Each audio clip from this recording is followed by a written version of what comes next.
अस्सलाम वालेकुम, आदाब और नमस्कार साथियों दोस्तों। आज हैं हम इरा इंटरनेशनल कॉन्वेंट, जो ज़िला रामबन का one of the best school education institute माना जाता है, जो कुनफर पंचायत में चंद्रकोट में वाक़ है। और आज हम बात करेंगे स्कूल के बारे में। तो दोस्तों, हमारे साथ मौजूद हैं आज डॉक्टर महनाजा रशीद, जो प्रिंसिपल और चेयरपर्सन हैं इरा इंटरनेशनल कॉन्वेंट की। मैम, सबसे पहले तो मोस्ट वेलकम कि आप मेरे स्कूल में आए और मेरे स्कूल के बारे में आप जानना चाहते हैं, और आपके माध्यम से मैं सब जो भी आपकी वीडियो देखेंगे उनको बताना चाहती हूँ कि मैं बेशक जम्मू में पढ़ी, बेशक मेरी स्कूलिंग जम्मू से हुई, इनफैक्ट मेरी पीएचडी बाहर से हुई है, बाहर की यूनिवर्सिटी से हुई है, लेकिन मेरा जो होम डिस्ट्रिक्ट है वो रामबन है। तो कहीं ना कहीं मैं इस रामबन से हमेशा ही जुड़ी हुई रही। मेरे फादर रामबन से थे, मैं रामबन की बेसिकली, क्योंकि आप फादर मदर दोनों जॉब डूइंग थे, तो इसलिए हम जम्मू में ही रहे और हमारी स्कूलिंग बाय बर्थ ही हम जम्मू में रहे। लेकिन किस्मत से ऐसा हुआ कि जब लास्ट में मैरिज का टाइम आया तो मेरी मैरिज भी डिस्ट्रिक्ट रामबन में ही हुई है। तो इसलिए मैं इस रामबन से दिल से जुड़ी हुई हूँ। तो जैसा कि आपने बोला कि आप जम्मू में रहे, जम्मू में पले बड़े और फिर आप यहाँ पे आए, क्या सोचा आपने यहाँ आए, तो मैं आपको बताना चाहूँगी, वैसा तो एज सच मेरी कोई सोच नहीं थी वाइल स्टडिंग कि मैं स्कूल खोलूँ और मैं बच्चों को पढ़ाऊँ। लेकिन मुझे एक टाइम की बात याद आती है। मेरे टीचर थे राजेश सर, अगर वो इस इंटरव्यू को सुनेंगे तो मुझे लगता है, एक तो मैं बहुत थैंकफुल हूँ उनकी, उन्होंने बहुत अच्छा मुझे पढ़ाया। ऐसे तो बहुत सारे टीचर्स रहे, लेकिन वो हमेशा कहते थे कि, मैं कहती थी मेरा ड्रीम था बचपन, राजेश सर वो कहते थे नहीं बेटा आप टीचर बनो, आप टीचर अच्छा बनोगे। और उन्होंने मुझे स्कूल में भी पढ़ाया और मैं ऐसे भी उनके पास कोचिंग भी लेती थी। तो ये मुझे लगता है 4th 5th या 6th 7th की बात है। वो कहते थे नहीं बेटा आप टीचर बनने चाहिए, आप टीचर बनने चाहिए। तो मुझे कई बार गुस्सा आता था कि मैं डॉक्टर बनने की बात कर रही हूँ और सर टीचर बनने के लिए बोल रहे हैं। और तब देखो, जैसे आज भी सोसाइटी समझती है, और मतलब मैं भी as the part of society तब ये सोचती थी कि टीचर बड़ा लो ग्रेड जॉब होता है, टीचर लास्ट का, हाँ क्या कुछ नहीं बना तो टीचर बना। तो जब आज मैं खुद टीचर हूँ तो मैं ये समझ सकती हूँ कि टीचर लो ग्रेड नहीं, टीचर टॉप मोस्ट का जॉब है। आप टीचर हो तो आप सोसाइटी को सर्व कर रहे हो, आप टीचर हो तो आप वो बच्चे जो डॉक्टर, इंजीनियर, जज और एवरी फील्ड, किसी भी फील्ड में जो टॉप करते हैं या जाते हैं या पार्टिसिपेट करते हैं या पार्ट बनते हैं उस फील्ड का, वो उसी टीचर के हाथ से जाते हैं। तो आज सबसे पहले तो थैंकफुल मैं अपने टीचर्स का करती हूँ जिन्होंने मुझे पढ़ाया, यहाँ तक पहुँचाया। और यहाँ आने, जहाँ तक कि यहाँ आने की बात है, सही बात है, मैं चंद्रकोट को पहले बिल्कुल भी नहीं जानती थी, मैंने तो नाम भी नहीं सुना था चंद्रकोट। लेकिन इन 2017 जब मेरे हस्बैंड की पोस्टिंग हुई एज अ डीएसपी हेडक्वार्टर यहाँ पे रामबन में, तो वहाँ पे एक स्कूल है महबूबुल हसन का, उनका ये न्यू कॉन्वेंट। तो इनकी फ्रेंडशिप हुई, वो आते जाते थे या कैसे मिले या क्या, थोड़ा बहुत इनका फ्रेंड सर्कल। वो 1-2 बार घर आए तो उन्होंने मेरी क्वालिफ़िकेशन पूछी। तब मैं एमएससी ज़ूलॉजी थी और पीएचडी परस्यूइंग थी, पीएचडी कर रही थी। तो इनफैक्ट तब मुझे लगता है मैंने जस्ट एक एंट्रेंस दिया था, उसमें अगर सिलेक्शन होती तो मैं पीएचडी करती उस यूनिवर्सिटी से, अदरवाइज़ नहीं करती। तो वो जब आए तो उन्होंने कहा मैडम आप घर में क्यों बैठे हैं, आप क्यों ना हमारे स्कूल में 10th के बच्चों को बायो पढ़ाएं। तो पहले तो मैंने सोचा कि नहीं मैं घर में ही रहूं, फिर मुझे लगा कि ठीक है, अगर मैंने पढ़ाई की है एटलीस्ट थोड़ी सर्विस हो जाएगी, बच्चों को पढ़ा लूँगी। तो मैं वहाँ गई, वहाँ जाके उनको देख के, वहाँ के स्टाफ को देख के मेरे अंदर ये शौक़ पैदा हुआ, ये क्रेज़ पैदा हुआ कि ये बहुत अच्छा काम कर रहे हैं।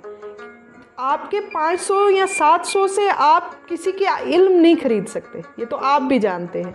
लेकिन जब आप किसी, ये तो हो गया आपके वक्त की कीमत, जो आप वक्त देते हो आप उनके बच्चों को या स्कूल को या किसी भी ऐसी फैकल्टी का मेंबर बनते हो या इंस्टीट्यूशन को टाइम देते हो, तो वो हो गया, उसका पेमेंट बेशक पेरेंट देते हैं, लेकिन किसी का इल्म नहीं खरीद सकता, कोई नहीं खरीद सकता।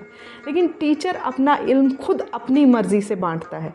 तो वो मैं वहाँ से एक शौक क्रिएट हुआ। फिर उन्होंने ही कहा कि मैडम वहाँ पे एक स्कूल है, तो इन बिटवीन बीच में यहाँ की सोसाइटी वहाँ आई कि हमें हमारा स्कूल चला दो, या हमारा स्कूल हमसे नहीं अब हो रहा है, आप इसको ओवरटेक करो, आप इसको चलाओ। तो मैं वहाँ से यहाँ एज ए प्रिंसिपल आई। फिर बीच में ऐसा कुछ हुआ कि उनके साथ शायद इनका नहीं हुआ कुछ पैचअप, या उनके क्या नॉर्म्स थे या इनका क्या कहना था या वो था, वो नहीं हो पाया। मगर मैं जब यहाँ आई, मेरी वजह से 35 स्ट्रेंथ थी। 2018 में मैंने ये स्टार्ट किया। मतलब अगर मैं 2017-18 के सेशन की बात करूँ तो 35 स्ट्रेंथ थी यहाँ पे। मेरे आने के बाद हमने जंप किया और 100 स्टूडेंट्स हमारे पास आए। मैम, जब आप यहाँ आए थे तो आपको यहाँ के जो बच्चे थे, यहाँ के जो स्टूडेंट्स थे, क्या लगा था उस टाइम कि कैसी यहाँ पे पढ़ाई होगी? तो आपने कैसा महसूस किया और आपने क्या चीज़ों की जो कमियाँ थी वो पूरा करने की कोशिश की, और आज कहाँ पे वो उनको देखते हो? आज जब मैं वो वक्त याद करती हूँ तो मुझे बहुत कुछ याद आता है। वो बच्चे, वो मासूम बच्चे जो आज तो बहुत बड़े बड़े हो गए हैं, कुछ तो मुझे लगता है 10th क्रॉस करके 11th-12th में भी हैं, वो मासूम बच्चे जब मैं देखती हूँ, बड़ी सारी चीज़ें हैं ऐसी जो मैंने उनसे सीखी।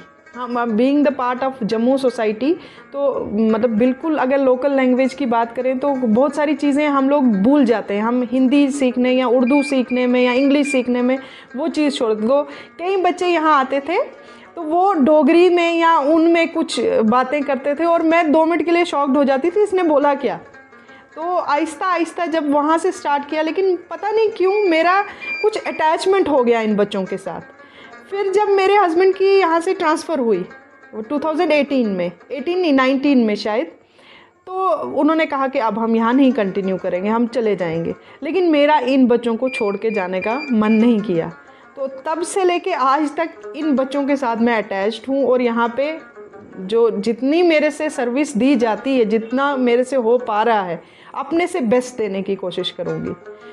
तो बाकी ये है कि जैसा आप बोल रहे हो कि उन बच्चों में और आज में क्या चेंज है, तो मुझे लगता है अगर आप उन बच्चों से बात करें तो आप खुद भी समझोगे, क्योंकि आप इस सोसाइटी में, इस जगह में रहे हो, तो आप खुद समझोगे कि उनमें क्या चेंज है। बात करने से आपको समझ में आएगा कि हमने क्या दिया इसको, इस चंद्रकोट को या यहाँ के बच्चों को हमने क्या दिया। तो मैम, आप ये इसको एजुकेशन को जो है यहाँ पे आप एज ए सोशल वर्क भी कर रही हैं, क्योंकि हमने सुना है कि बहुत सारे बच्चे आपके स्कूल में फ्री ऑफ कॉस्ट भी यहाँ पे एडमिशन ली हुई है, और इसके बारे में आप बताएंगे कितने बच्चे हैं जो यहाँ पे पढ़ रहे हैं विदाउट एडमिशन फ़ीस के? अगर मैं मतलब अप्रॉक्सीमेट बात करूँ तो 20% से अबव बच्चे हैं जो फ्री पढ़ रहे हैं यहाँ पे। किसी की एनुअल चार्ज लेस है, किसी की मंथली फ़ीस लेस है, किसी का बोथ लेस है। ये हम ये देखते हैं यहाँ से जो मतलब सीनियर सिटीजन्स हैं, अब से पहले तो हमने कुछ बच्चे वैसे ही कर दिए क्योंकि पेरेंट्स आए, तो अब से हमने एक रूल भी रखा है, जो सीनियर सिटीजन्स हैं हमारे, ये उनसे साइन करवा के लाएंगे और हमें पता चलेगा कि ये बच्चा जो है वो रियली एक पुअर फैमिली से बिलोंग करता है या ऑर्फन है या और कोई क्राइटेरिया ऐसा है, तो हम उसको फ्री करते हैं। तो अभी भी हमारे पास 20% बच्चे जो हैं, उससे ज़्यादा ही होंगे। मैम, सबसे पहले जो इंस्टीट्यूट की जो बेस होती है, अगर कोई भी इंस्टीट्यूट की बात करेंगे, जो उसका पिलर होता है वो उसका स्टाफ और फैकल्टी होती है। अब देखें, डिस्ट्रिक्ट रामबन के अलावा भी क्या आपके स्कूल में बाहर की फैकल्टी है या बाहर का स्टाफ है जो यहाँ पे आके पढ़ा रहा है, या लोकली आप इसको यहाँ यूटिलाइज़ कर रहे हैं? जितना आप जानते होंगे, अगर आप जानते भी होंगे मेरे स्कूल के बारे में, और मैं बताना भी चाहूँगी, मेरे पास 50% से अबव स्टाफ जो है वो बाहर का है, लोकल नहीं है। उसके अलावा अब देखो एक चीज़ है, अगर मैं चंद्रकोट में काम कर रही हूँ, चंद्रकोट में स्कूल चल रहा है, तो मेरा फ़र्ज़ बनता है चंद्रकोट का अगर कोई पढ़ा लिखा बच्चा है उसको भी चांस देना, वो भी अपने बच्चों को, अपनी सोसाइटी को सर्व करे।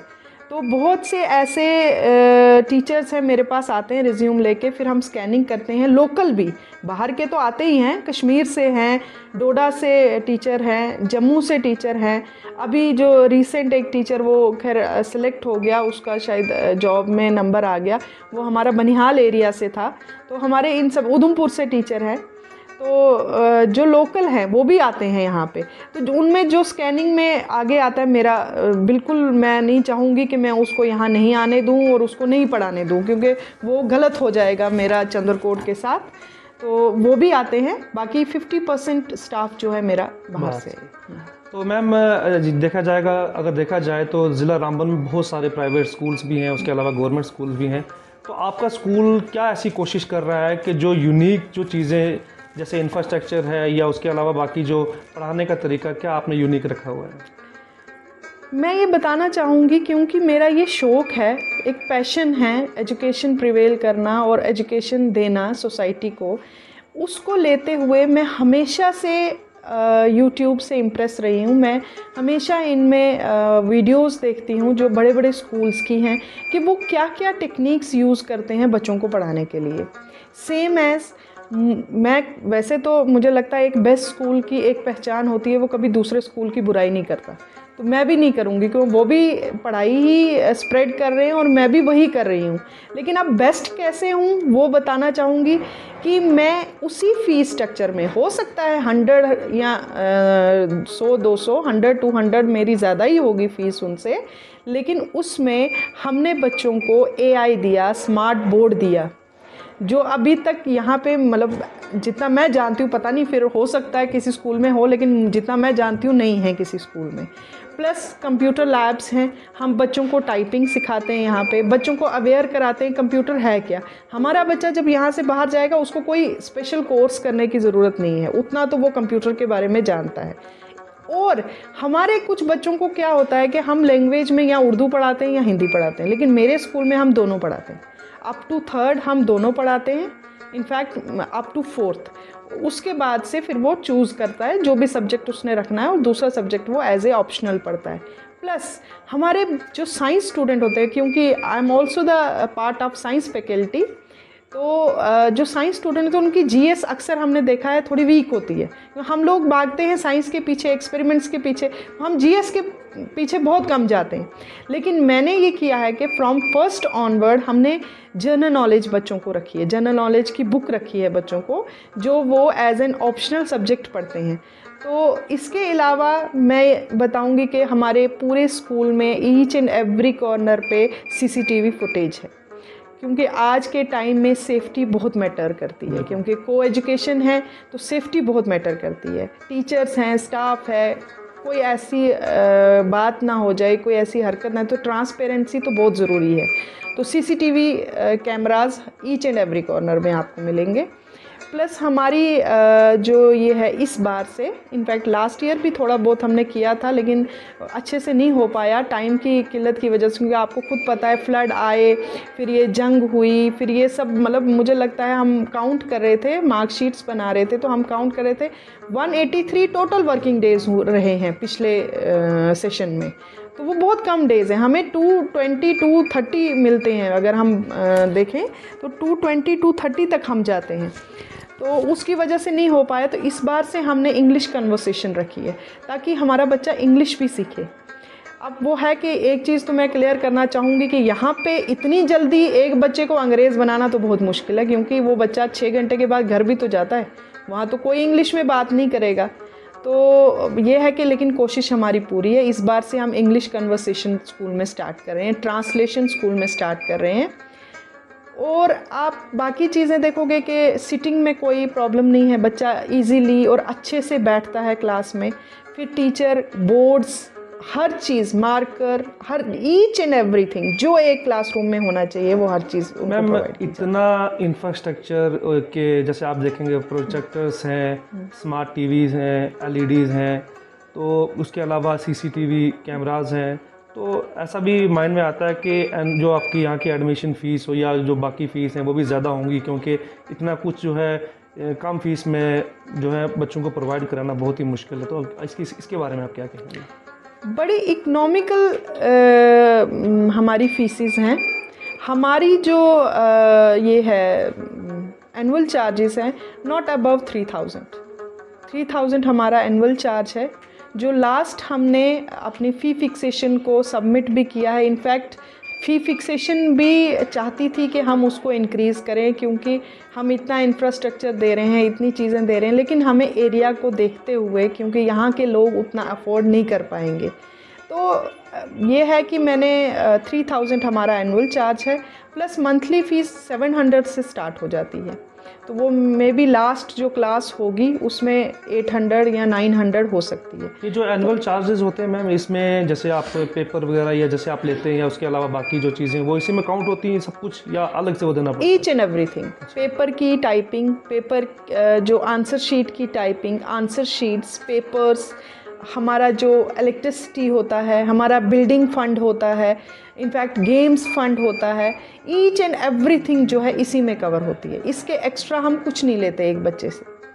ठीक है मैम। तो जो बच्चे दूर से आते हैं, जैसे अगर जो आना चाहेंगे तो वो कैसे यहाँ पे आ सकते हैं मैम? इतना दूर से, जैसे रामबन हो गया या मैत्रा हो गया या बाकी डलवास वाला इलाका है, बडोत, इस ऐसे इलाकों से कोई बच्चा आना चाहे तो उसके लिए क्या फैसिलिटी आपने रखी हुई है?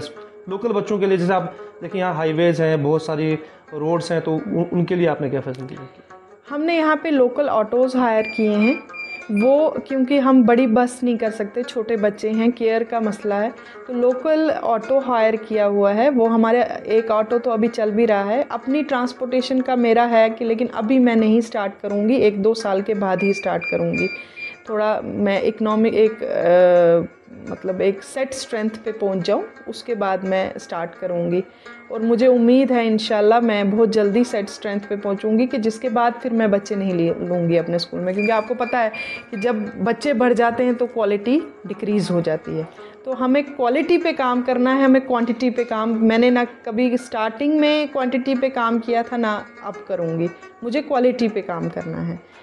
तो मैम बाकी स्कूलों के जैसे होता है वैसे ही आपका भी यहाँ पे पेरेंट्स के साथ मीटिंग होती होगी मंथली या वीकली कभी भी, तो जो वो आते हैं अपनी परेशानियाँ वगैरह आपको सुनाते होंगे, तो आप उनको किस तरीके से टैकल करते हैं, कि कैसे सुनते हैं उनको?